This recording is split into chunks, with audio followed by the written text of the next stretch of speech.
go over to the Central, which consists of the Chicago Bulls, Cleveland Browns, Detroit Pistons, Indianapolis Pacers, and Milwaukee Bucks.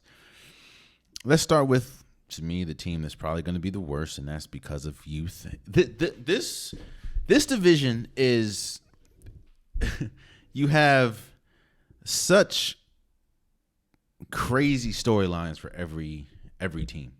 For instance, let's start with the Detroit Pistons. Detroit Pistons, one of the youngest teams in basketball, and nobody has expectations. This is one of those development teams. And what I mean by that is you don't expect much positive from this team outside like wins and losses. What you expect is, okay, you have Jaden Ivey. Okay, you have Cade Cunningham. You have Jalen Duran. Like you expect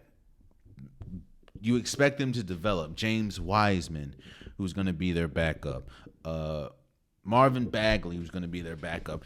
This team is going to be exciting to watch, I think, because when you have youth like that, they might not play the best brand of basketball or the smartest brand of basketball, but it is exciting to watch. So I do think that we're going to get that from the Detroit Pistons.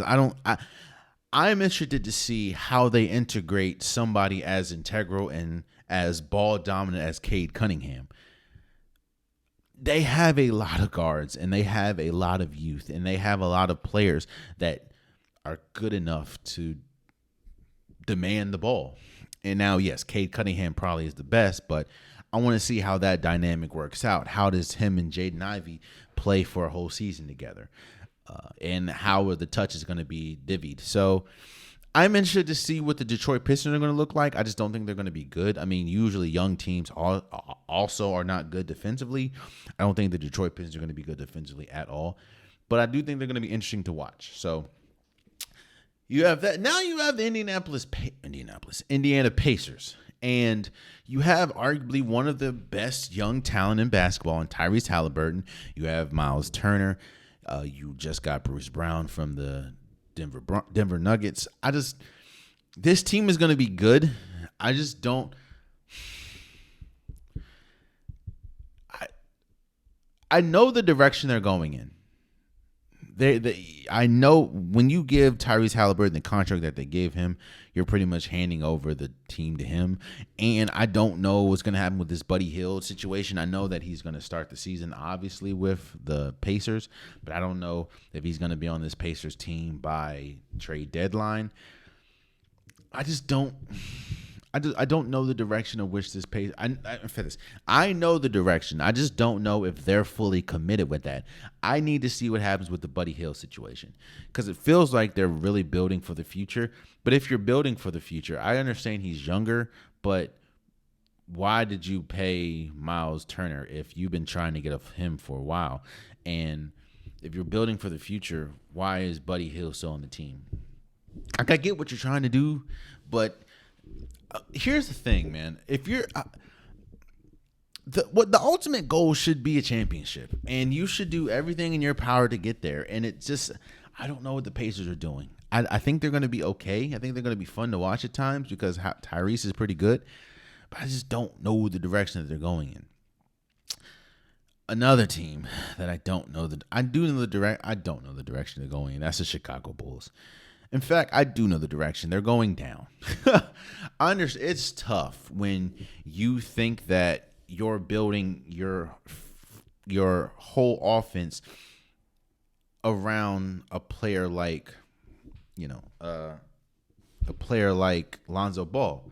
Like, you think that's going to be your offense. And when you have Lonzo Ball, when you have Zach LaVine, when you have DeMar DeRozan, of course that works. And you don't have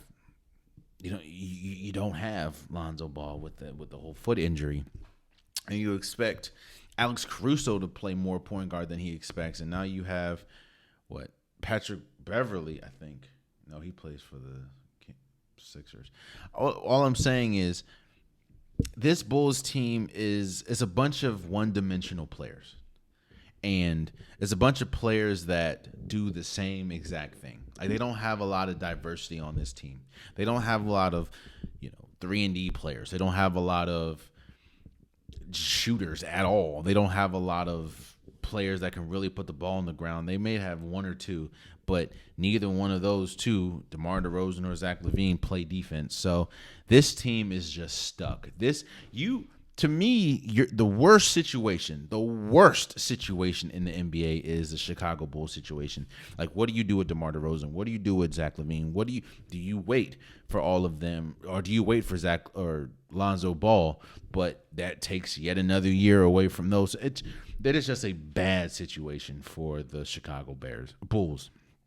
Trash. You have the Cleveland Browns, or Cleveland. Why do I keep saying Cleveland? You have the Cleveland Cavaliers, and their team is built so poorly, bro, that I don't think. I mean, I know the reports are saying that Donovan Mitchell might not re-sign with this team, but they're built so badly. They have 2 offensive weapons, and that's it. They have Donovan Mitchell. They have Darius Garland. Then you have Okura. Then you have Jonathan Allen. Then you have Evan Mobley. None of which are offensive players. So it's like, you saw that in the playoffs. If Donovan Mitchell or Darius Garland don't have it, they have no one else to turn to. I know Karis LeVert, but Karis LeVert is on and off. And he be freelance. So this Cleveland team is built poorly. They're going to win games, obviously. I think Donovan Mitchell is definitely a regular season player, but kind of like we see with some players, they just flame out in the playoffs every year, and that's Donovan Mitchell. But we don't even know if Allen and Mobley can play together. So that's a crazy situation right there. I don't know. I don't know. And then you have the Milwaukee Bucks. I was just talking about the Celtics, and I was talking about the Atlantic. The Milwaukee Bucks is the only team that I can see competing with or possibly beating the Boston Celtics. This is probably the first year in his career that there are true championship expectations for Damian Lillard. And I'm interested to see how he navigates through. I don't think he's going to be bad. I think he's going to be pretty good, actually. But he has championship aspirations, or there's championship expectations on his shoulders.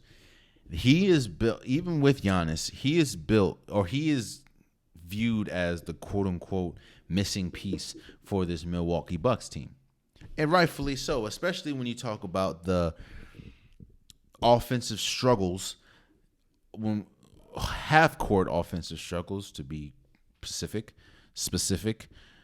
with this Milwaukee Bucks team. He is looked at as the piece that can fix that, and he takes pressure off of Chris Middleton as the only. Before Damian Lillard, Chris Middleton was the only player that can really put the ball on the ground and get a jump shot off. Now you have arguably the greatest offensive weapon out at the point guard position outside of Steph Curry. Yeah,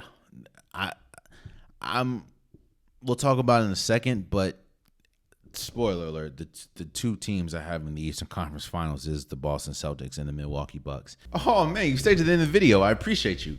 If you like what you saw, be sure to hit that subscribe button so you'll never miss any content from your boy.